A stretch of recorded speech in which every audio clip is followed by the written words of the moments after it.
capitalistas sem capital continuam debatendo com comunistas. Nesse quadro aqui, chamado Zona Neutra, no canal chamado Espectro, alguma coisa assim, que inclusive chamou Espectro Cinza, que a gente consegue visualizar claramente aqui um conflito de interesses, né, gente? Claramente.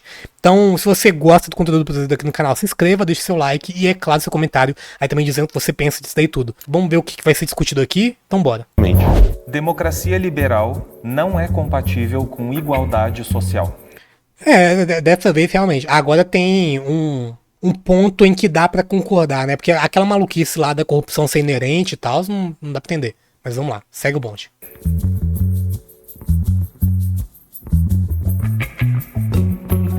A democracia liberal, que, como eu disse, eu prefiro chamar de democracia burguesa, né? Ou ricocracia, é uma democracia, na verdade, que está em crise, né? Eu acho que...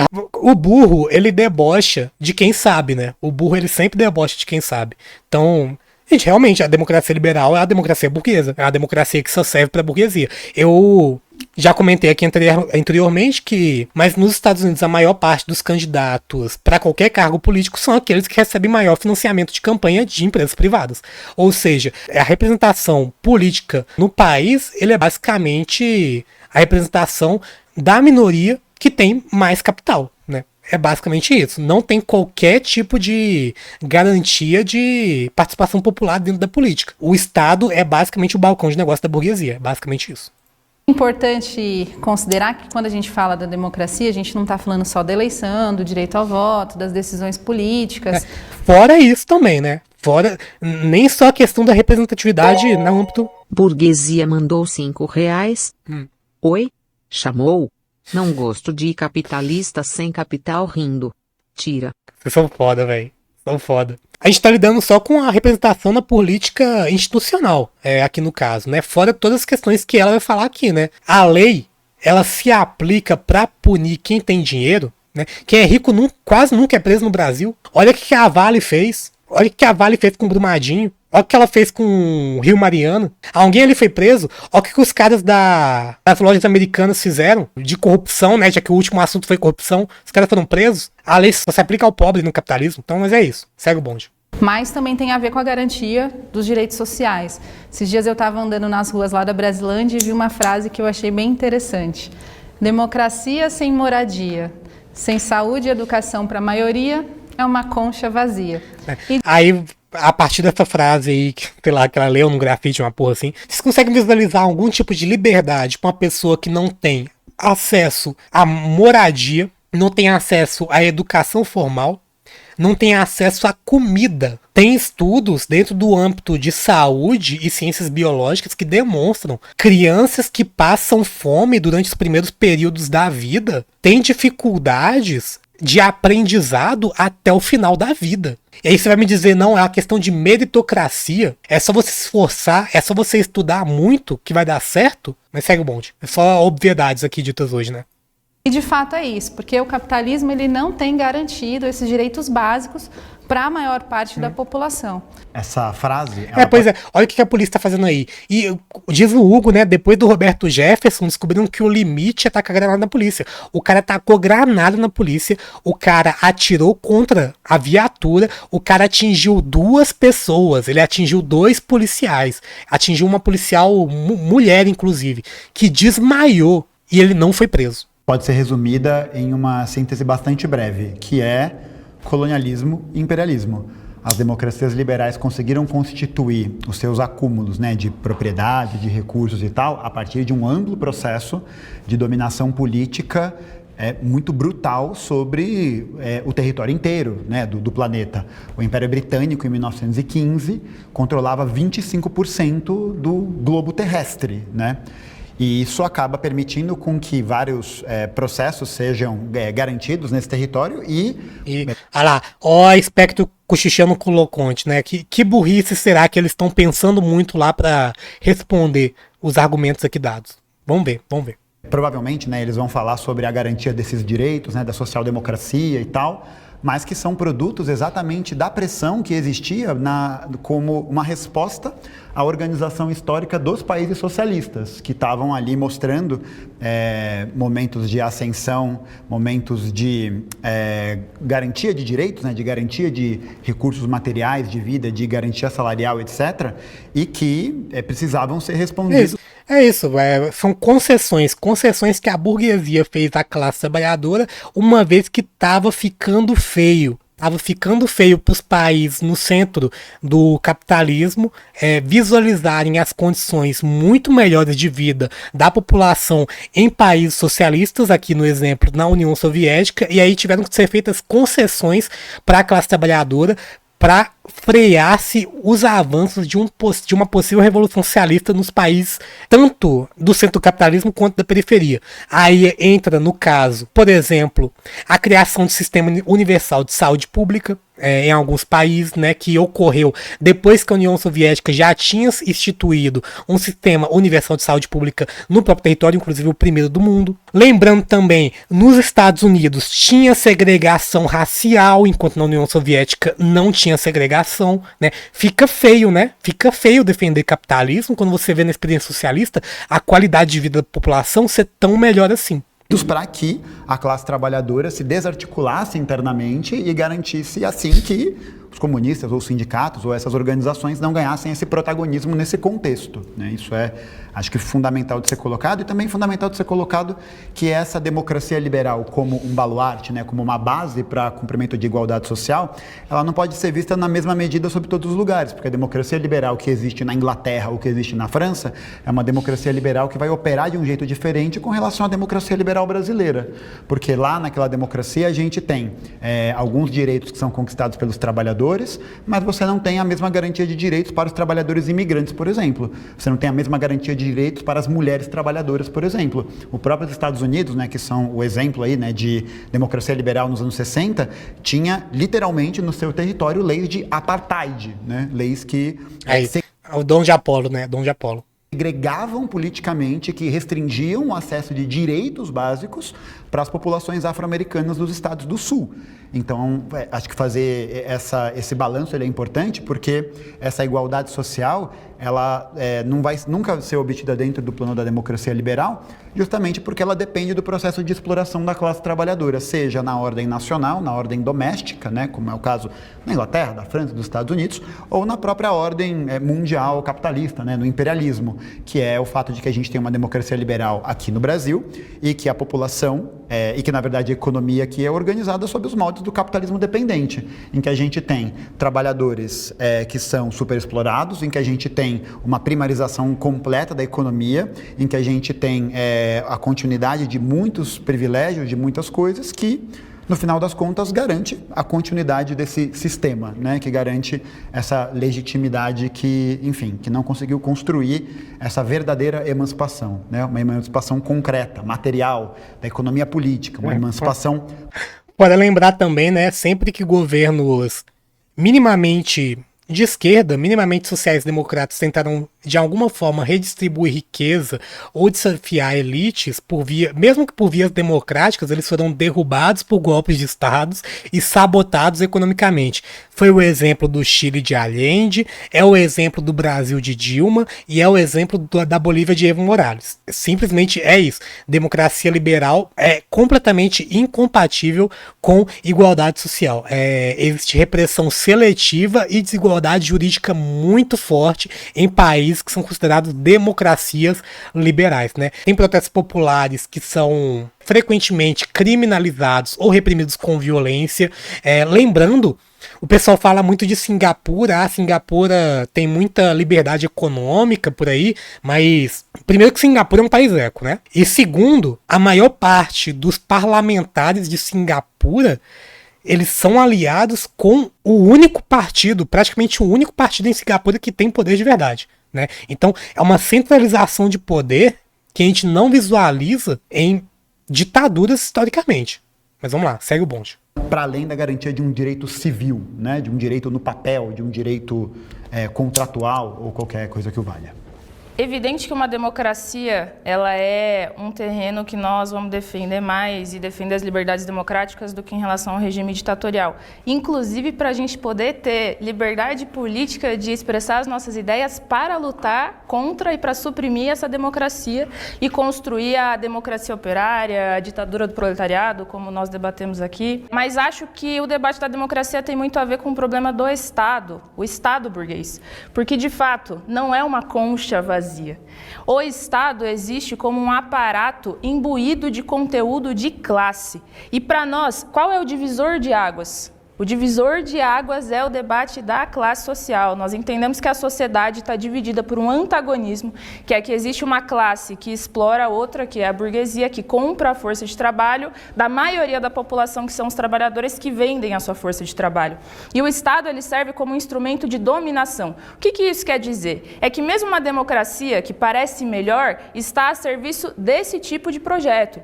Então, quando nós vemos, por exemplo, as leis, as constituições, etc. Evidente que nós vamos lutar para fazer valer o interesse dos trabalhadores nas leis, mas as leis e todo o sistema jurídico existe para regulamentar a exploração de uma classe sobre outra. Então, não é possível a gente falar em igualdade de direitos numa sociedade que funciona dessa maneira. Vamos lá. Vamos ver quais são os argumentos geniais que a gente vai ouvir agora.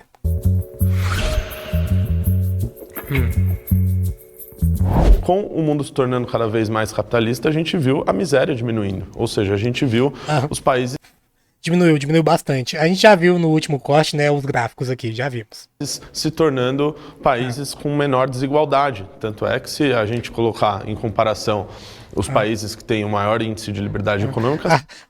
Os bilionários, eles dobraram sua riqueza durante a pandemia, né, realmente. São os países que asseguram maior igualdade social. Ou seja, a democracia liberal ela é fundamental para que se garanta a igualdade social. Eu concordo com vocês que a democracia liberal está em crise no planeta inteiro. Eu acho isso uma pena, é lamentável. Inclusive, gosto muito. Beijo para a democracia liberal. Mas vejo que... É a crise do estado de bem-estar social, né?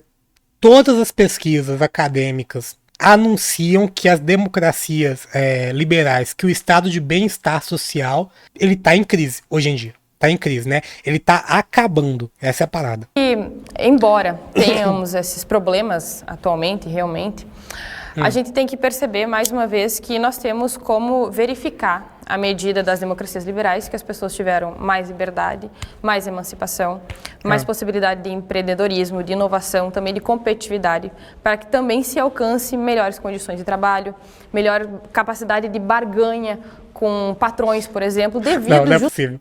Não é possível. Tem capacidade de barganha com o patrão. É a thumbnail da live de hoje. Thumbnail do corte. Vai lá barganhar com o patrão, acredita no seu potencial. Com toda certeza, gente. Gente, a ideia de que o trabalhador ele vai conseguir negociar com o patrão não é uma ideia séria. Qual que é o poder de barganha que o trabalhador tem com o patrão? O patrão pergunta pra ele, você não vai fazer o que eu quero, não? Então eu te demito. Tem mais 1000 pessoas lá do lado de fora, desempregadas, que vão aceitar a vaga aqui.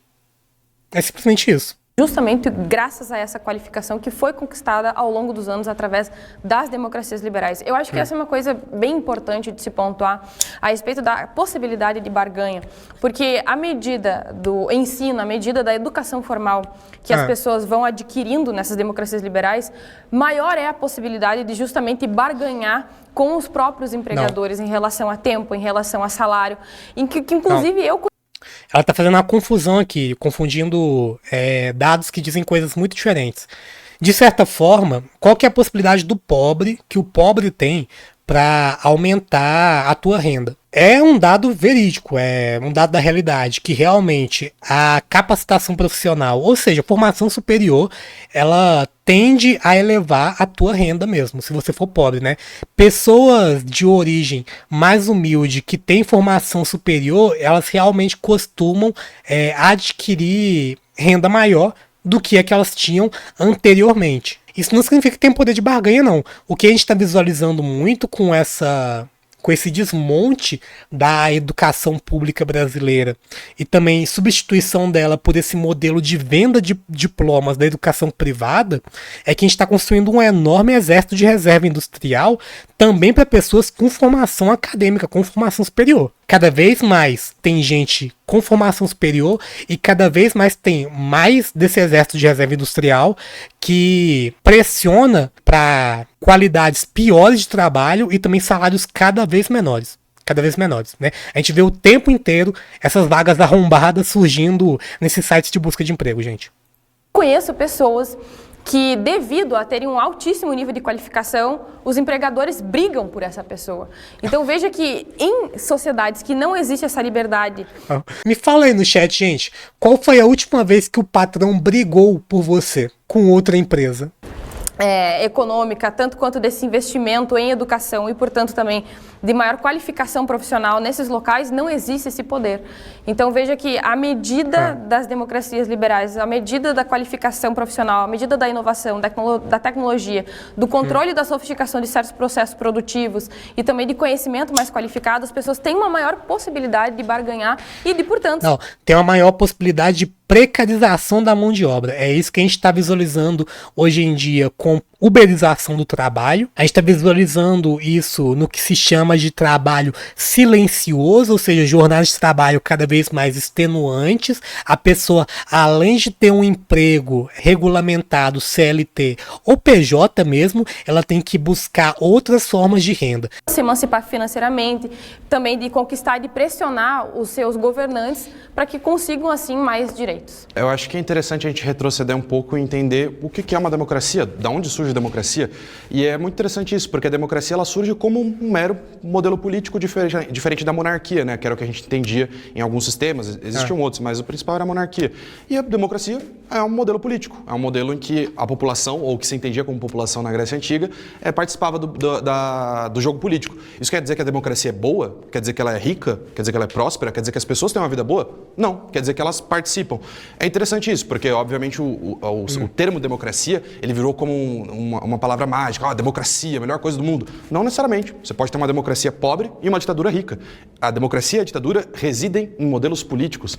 Agora, o que a gente está falando aqui mais é entender mais além desse conceito de modelo político, uma democracia de estado de bem-estar social. Então, por exemplo, a gente pode ter uma ditadura que é caracterizada por não ter liberdade de expressão, não ter participação de pluralidade de ideias e ter altos índices de qualidade de vida. Ela pode ter um estado de bem-estar social, serviços públicos de qualidade e não ser uma democracia. A gente pode ter uma democracia que não tem nada disso. As pessoas podem votar, podem participar, mas elas não têm esses direitos sociais, elas têm direitos políticos e não sociais. De qualquer forma, indo para o ponto prático e objetivo, a gente quer os dois, né, naturalmente, e é possível ter os dois. A gente tem uma robusta, amplos exemplos disso. E aí, o que é interessante? Não tem uma relação direta... Aqui, o Loconte está falando obviedades para mostrar como é que ele é pragmático.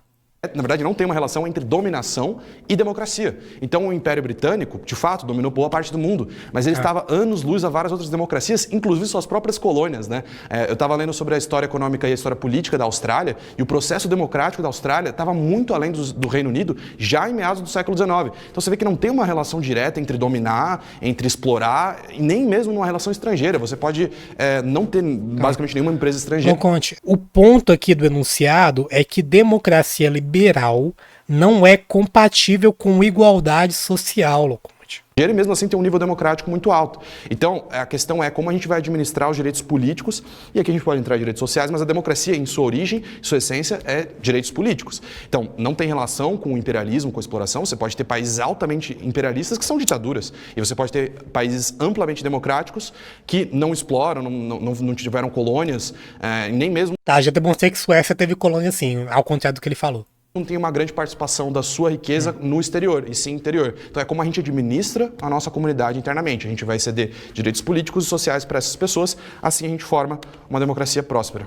Não, assim, voltando para o maravilhoso mundo que vocês estão pintando aí, eu acho que é interessante, porque você fala do estado de bem-estar social, mas assim, ele foi desmontado em todos os lugares. Nós estamos vivendo um neoliberalismo que, principalmente depois da crise de 2008, implanta um projeto de austeridade, de ajuste fiscal, de retirada de direitos, né? A reforma da Previdência, onde as pessoas estão tendo que trabalhar até morrer, foi implantada por vários governos, inclusive de matizes diferentes, em vários países, enfrentando luta de classes, população, porque, né, tocando num ponto importante, os direitos que a gente tem, que não são muitos, foram conquistados com a luta da classe trabalhadora, nada veio de graça. Agora, nós estamos vendo um processo que não é um processo de consolidação do estado de bem-estar social em nenhum lugar do mundo, nós estamos vendo um processo de desmonte dos direitos e um processo de um neoliberalismo num novo patamar, planos de austeridade em vários lugares que retiram os direitos conquistados. Eu acho que isso é muito importante, porque a realidade que a gente está vivendo, ainda mais num país como o Brasil, que para mim é uma semicolônia, inclusive, não é um negócio de que a gente tem mais tempo livre conforme a tecnologia vem, é tudo ao contrário.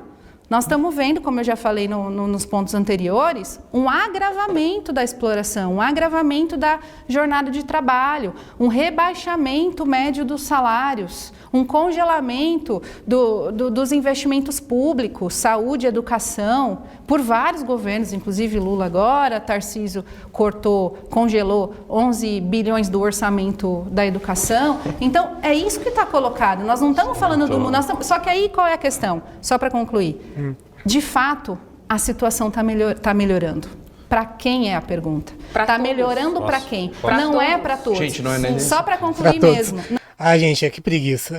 Como ninguém refutou as mentiras, né? Então a gente tem que ouvir elas várias vezes. Mas é isso. Eu demonstrei aqui os gráficos que mostram pra vocês como é que a concentração de renda tem aumentado ao longo do tempo. Vou encerrando o corte por aqui, se inscreve no canal, deixe seu like e, é claro, seu comentário dizendo o que você pensa disso daí também. Seguindo no ponto que a gente estava explicitando, o negócio do desmonte do estado de bem-estar social após a crise de 2008 não é uma questão de interpretação, né? É algo que se expressa materialmente. Tipo, é factual. É claro, se expressa também em indicadores sociais, como deterioração dos serviços públicos, aumento da pobreza, concentração de renda. É um processo que ele desloca a responsabilidade, desloca o ônus da crise para a classe trabalhadora, enquanto fortalece interesse do capital. Tem a estimativa da Oxfam, né, de 2024, né, bastante atual, demonstra que há 5 bilionários no planeta, ou seja, 5 pessoas apenas, elas possuem mais riqueza que metade da humanidade. Esse nível de concentração de renda, esse nível de desigualdade de renda, é um negócio que nunca antes foi visto na história da humanidade, gente.